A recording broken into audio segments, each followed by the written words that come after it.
Cleaning your telescope should only be done if absolutely necessary. If you are unsure of how to clean your telescope, please contact customer service by email or phone.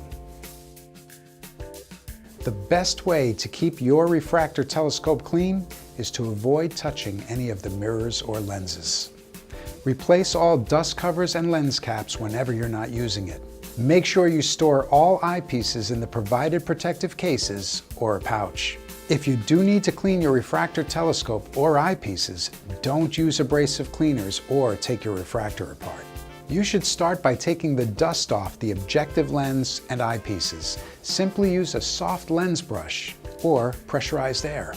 If the lens still has oil or fingerprints on it, take a microfiber cloth and wipe the lens in a circular motion. If the stains don't come off, put some lens cleaning fluid onto a soft tissue and gently wipe the lens. Then, immediately dry the lens afterwards.